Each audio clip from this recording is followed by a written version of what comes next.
Student, welcome to my channel Pratishth classes. मैं हूं Meena Mishra. Exercise 1.2 start हो चुका है और उसके क्वेश्चन नंबर 3 तक हम लोग सॉल्व कर चुके हैं इससे पहले के लेक्चर में। तो आज हम करेंगे क्वेश्चन नंबर 4, 5, 6 एंड 7। मतलब आज हम इस एक्सरसाइज के सारे क्वेश्चंस को कंप्लीट कर लेंगे और एक्सरसाइज भी कंप्लीट कर लेंगे। तो स्टार्ट करते हैं क्वेश्चन नंबर 4। इससे पहले के जो लेक्चर हुए थे उसमें मैंने एक्सप्लेन किया था कि फैक्टराइजेशन मेथड से एलसीएम और एचसीएफ हम कैसे फाइंड करेंगे। उसके बाद हमने एक फॉर्मूला सीखा था। उसमें क्या देखा था हमने कि LCM into HCF is equal to product of the number. तो इसी फॉर्मूले पे बेस्ड जो है वो हमारा नेक्स्ट क्वेश्चन है। क्या है question? Given that HCF of 306 and 657, ये दो नंबर है, इनका एचसीएफ आपको दे दिया है 9। एचसीएफ आपको फाइंड नहीं करना है, that is given. Find LCM, और एलसीएम हमको फाइंड करना है किसका? 306 एंड 657। मतलब हमको दो नंबर भी दिए हुए हैं, उसका एचसीएफ दिया हुआ है और उसका एलसीएम फाइंड करना है। तो कैसे फाइंड करेंगे? जो हमारे पास फॉर्मूला था उसी फॉर्मूले से सोल्यूशन हम क्या लिखेंगे? HCF of 306 657 is equal to 9 and it is given। और एलसीएम आपको फाइंड करना है। तो LCM 306 657 have to find, that is question mark we can write here। Now use the formula HCF into LCM is equal to product of the number। ये formula कल हमने पढ़ा था, प्रोडक्ट ऑफ द नंबर। अब यहाँ देखो HCF कितना दिया हुआ है? HCF of 306 and 657 and LCM of 306 and 657 तो is equal to product of the number. तो एचसीएफ दे दिया है 9 और एलसीएम हमको पता नहीं। एलसीएम क्या आगे यहाँ पे लिख दो, 306 657 इज इक्वल टू प्रोडक्ट में क्या लिखेंगे? 306 इंटू 657। अच्छा, यहाँ जो एलसीएम के बाद ये बॉक्स में ये जो नंबर लिखे हैं, इसका ये मतलब नहीं है कि इस नंबर को यहाँ पे मुझे सॉल्व करना है। इसका बस यही मतलब है कि जो एलसीएम फाइंड करना है वो इन दोनों का फाइंड करना है। तो ये हमने ऐसा फॉर्मूले में लिख दिया। अभी नेक्स्ट हम क्या करेंगे? एलसीएम ऑफ 306 600, देखो इक्वल के बाद ये नंबर है। अब इन दोनों को मल्टीप्लाई करेंगे कि इसका आंसर कितना आ रहा है। तो हम क्या लिखेंगे? एलसीएम ऑफ 306 एंड 657, यहाँ लिख दो LCM of 306 and 657 is equal to क्या? 306 इंटू 657 डिवाइडेड बाय ये जो एचसीएफ था 9, यहाँ लिख दो। अच्छा, अभी इसको हम कैंसिल कर सकते हैं 3 से। तो 3 3 जा 9, ये 3 1 जा 3 और 3 2 जा 6। अगेन ये 3 से जा सकता है, 3 3 जा 9, 3 4 जा 12। तो नंबर आया 34 इंटू 657। और इन दोनों को जब आप मल्टीप्लाई करेंगे तो आंसर देखो कितना आ रहा है? 22338। तो इसका मतलब क्या हुआ कि LCM of 306 and 657 is what? 22,338। Question number 5, check whether 6 raised to n can end with the digit 0 for any natural number n। अब इस क्वेश्चन का मतलब समझो। यहाँ पे ये क्या बोल रहा है कि 6 raised to n है। 6 raised to n का मतलब क्या है? n यहाँ पर क्या है? n नेचुरल नंबर है। तो 6 raised to n मतलब ऐसा कुछ हो सकता है, 6 के पावर में 2 भी हो सकता है, 5 हो सकता है, 7 हो सकता है, 3 हो सकता है, कुछ भी हो सकता है। कोई भी नेचुरल नंबर अगर मैं 6 के पावर में लिखूं और उसको सॉल्व करूं तो जो मेरा आंसर आएगा, क्या ऐसा आंसर पॉसिबल है कि वंस प्लेस पे 0 आ जाए? ये हमको बताना है। क्वेश्चन समझ में आ गया आपको कि 6 raised to n के फॉर्म में आपके पास नंबर है, वहां n क्या हो सकता है? कोई भी नेचुरल नंबर हो सकता है। और जैसे कि मैंने यहाँ पे कुछ एग्जाम्पल लिखे हैं, इनको जब मैं सॉल्व करूं या इनके जैसे और भी नंबर लिखूं, 6 के पावर में 1000 हो सकता है, कुछ भी कोई भी नेचुरल नंबर हो सकता है। नेचुरल नंबर मतलब 1 to infinity पॉजिटिव नंबर। तो तब अगर आप सॉल्व करेंगे, जैसे इसके पावर में है तो 6 को 5 टाइम लिख के मल्टीप्लाई करके एक आंसर आएगा। तो क्या ऐसा आंसर पॉसिबल है जिसके वंस प्लेस पे 0 आए? तो देखो ऐसा आंसर पॉसिबल नहीं है। क्यों पॉसिबल नहीं है? क्योंकि 6 का जो फैक्टर होता है, प्राइम फैक्टर 6 का, वो होता है 2 और 3। और अगर वंस प्लेस पे 0 आए, जैसे अगर कोई ऐसा नंबर है 2 3 0, वंस प्लेस पे 0 है, इसका मतलब ये हुआ कि ये जो नंबर है ये डिविजिबल होना चाहिए। किससे डिविजिबल होना चाहिए? वो डिविजिबल होना चाहिए 5 से। यहाँ 0 होगा तो वो 5 से जरूर डिविजिबल होगा। ये आपने 5 की डिविजिबिलिटी रूल में पढ़ा होगा कि 0 है अगर तो 2 से तो डिविजिबल है वो, लेकिन वो 5 से भी डिविजिबल होगा और 10 से भी डिविजिबल होगा। तो यहाँ जब हम 6 का प्राइम फैक्टर लिखते हैं तो वो आता है 2 और 3, 5 तो आता ही नहीं। मतलब जब आप 6 का मल्टीपल कुछ भी लिखें, जैसे अगर इसका पावर आया मतलब 6 का मल्टीपल आया, तो कोई भी 6 का मल्टीपल ऐसा नहीं हो सकता है जिसके वंस प्लेस पे 0 आए। ऐसा क्यों? क्योंकि फिर वो मतलब ये मल्टीपल नहीं, ऐसा 6 के पावर में अगर कुछ भी है उसको सॉल्व करके 0 नहीं आ सकता है, क्योंकि 6 का प्राइम फैक्टराइजेशन करने से आंसर आता है 2 और 3 आता है, उसमें 5 नहीं आता। तो यही मैंने यहाँ पे लिखा हुआ है 6 raised to n will end with 0 if 5 is one of the primes of 6. Prime factor of 6 is 2 और 3। देखो यहाँ इसका मतलब ये हुआ कि 6 raised to n अगर आंसर 0 दे रहा है, इसका मतलब ये होना चाहिए कि 6 का प्राइम फैक्टर 5 होना चाहिए, तभी ये पॉसिबल है। लेकिन prime factor of 6 is 2 and 3, यहाँ पे 5 तो है नहीं, तो हम क्या लिखेंगे? Since 5 is not a prime factor of 6, therefore 6 raised to n cannot end with the digit 0। तो ये आपको समझ में आ गया कि 6 raised to n अगर हम लिखते हैं, सॉल्व करते हैं, तो ऐसा कभी नहीं होगा कि नंबर ऐसा आ जाए कि वंस प्लेस पे 0 हो। और ऐसा क्यों नहीं होगा? क्योंकि 6 का प्राइम फैक्टर 2 और 3 है, 5 नहीं है। और अगर 0 हुआ तो इसका मतलब उसका प्राइम फैक्टर 5 भी होना चाहिए, तभी ऐसा हो सकता है। Question number 6, explain why. क्या एक्सप्लेन करना है? 7 into 11 into 13 plus 30, मतलब इसको सॉल्व करके एक नंबर बनेगा एंड इसको सॉल्व करके भी एक नंबर बनेगा। तो क्या ये दोनों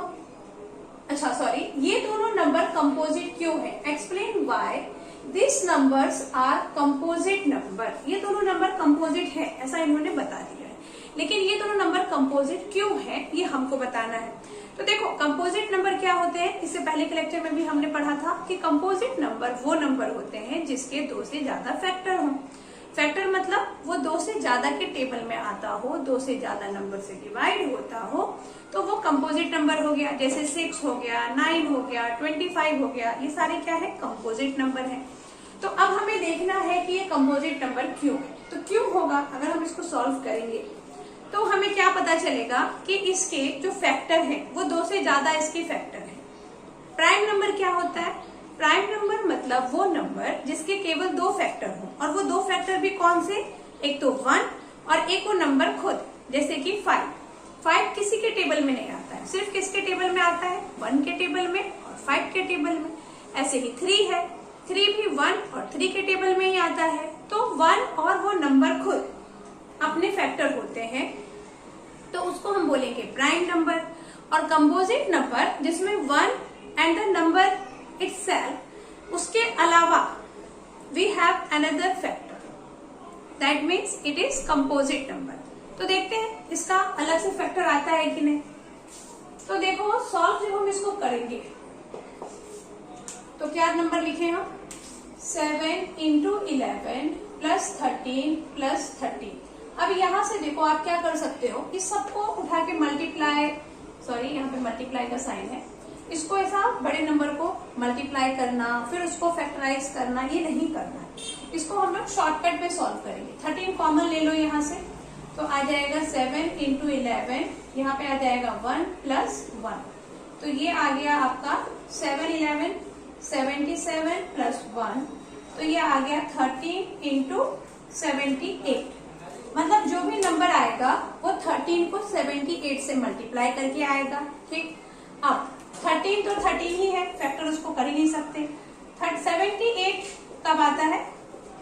13 के टेबल में आता है क्या 78? 13 6 78। तो इसका मतलब ये हुआ कि इन दोनों नंबर्स को जब हम मल्टीप्लाई करते हैं तो जो भी आंसर आएगा उसके दो फैक्टर तो पक्के हैं, और वो दो फैक्टर कौन से होंगे? 13 होगा और 6 होगा। तो ये हमने देखा कि 13 और 78 को मल्टीप्लाई करके तो कुछ एक अलग ही नंबर बनेगा, वो 13 तो नहीं बन सकता है। तो उसके दो अलग फैक्टर आए, एक 13 आया और एक 6 आया, इसलिए वो कंपोजिट नंबर है। ये नंबर क्या होगा? एक कंपोजिट नंबर होगा। अब ऐसे ही हम चेक करेंगे दूसरे वाले क्वेश्चन को। यहाँ पे हम क्या लिख दें? Factors of given expression is 6 and 13। अभी नेक्स्ट एक्सप्रेशन देखते हैं। 7 into 6 into 5 into 4 into 3 2 1 plus 5। अब इसको भी सॉल्व करने का शॉर्टकट क्या है कि हम यहाँ से 5 कॉमन ले लें। अभी 5 कॉमन ले लेंगे तो क्या बचेगा? 7 7 6 इंटू 5 की जगह 1 आ गया, 4 3 2। 1 नहीं लिखते हो क्योंकि 1 से कुछ फर्क पड़ना नहीं है। आगे इसको जब हम सॉल्व करेंगे तो क्या आएगा? 7 6 42, या फिर ऐसा कर लेते हैं 4 3 12 12 2 24 24 6 देन 7 ऐसा इसको मल्टीप्लाई करो तो आंसर आ जाएगा 1008।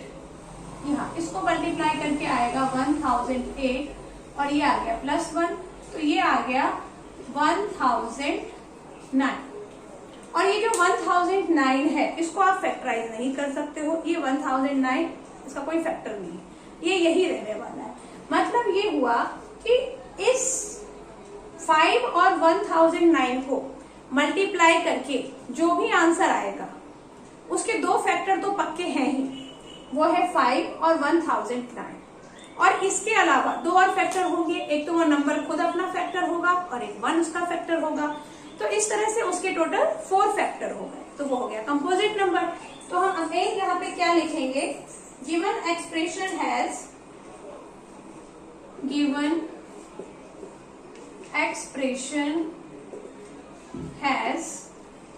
two factors, therefore क्या होगा? these expressions are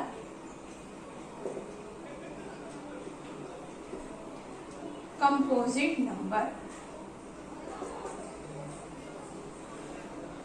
These expressions are composite number। तो क्लियर हो गया आपको?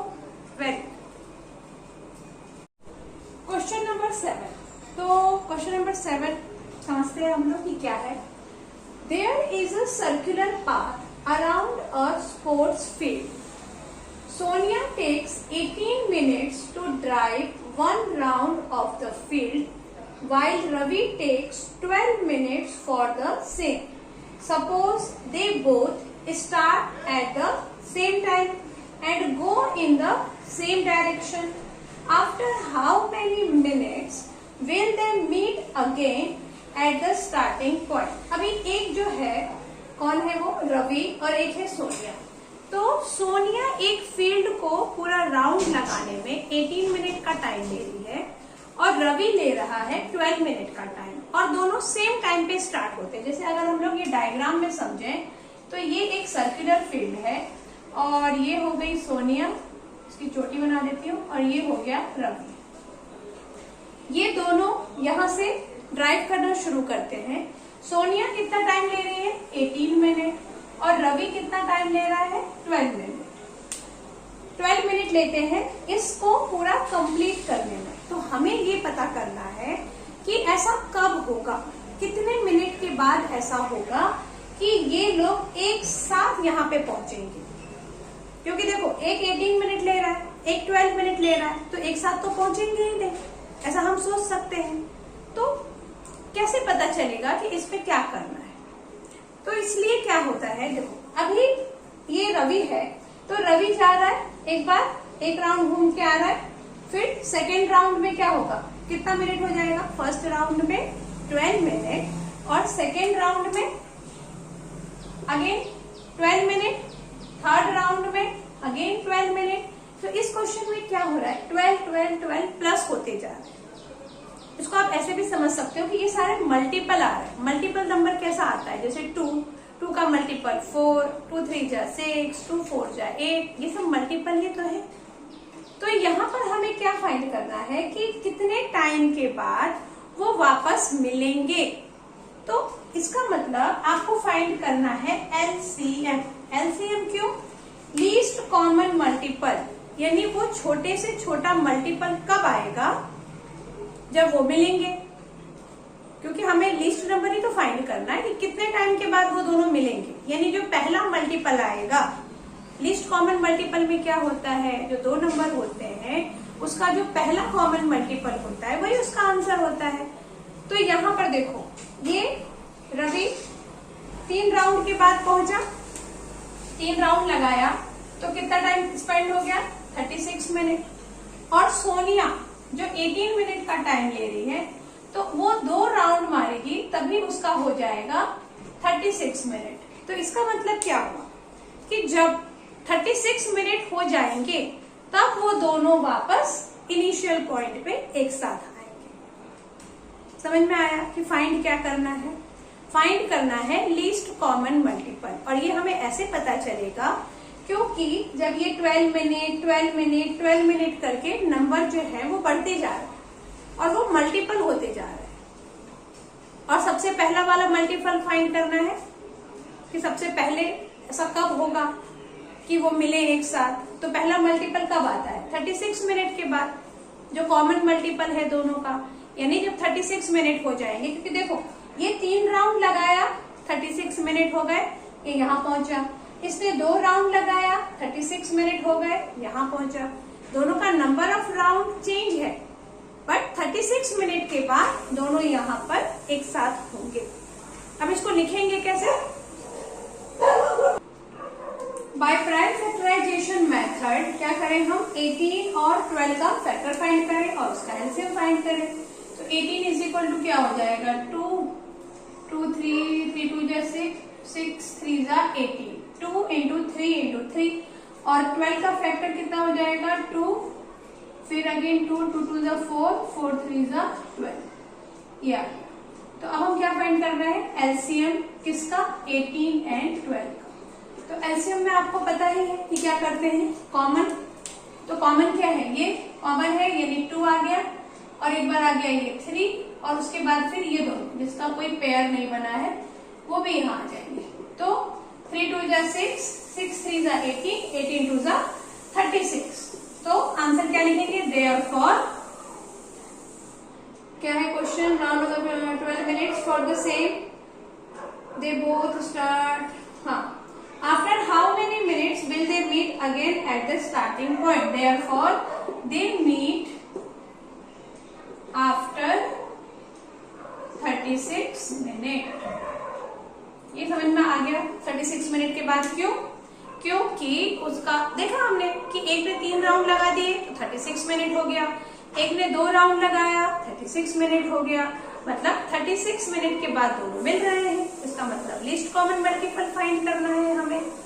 ओके, तो होप कि आपको ये सब कुछ अच्छे से समझ में आ गया होगा। अगर कुछ भी डाउट है कमेंट सेक्शन में लिखिए, मेल करिए, इंस्टाग्राम आईडी दिया हुआ है उसमें आप मैसेज कर सकते हैं। और जो नेक्स्ट एक्सरसाइज है वो नेक्स्ट लेक्चर में स्टार्ट करेंगे। Thanks for watching.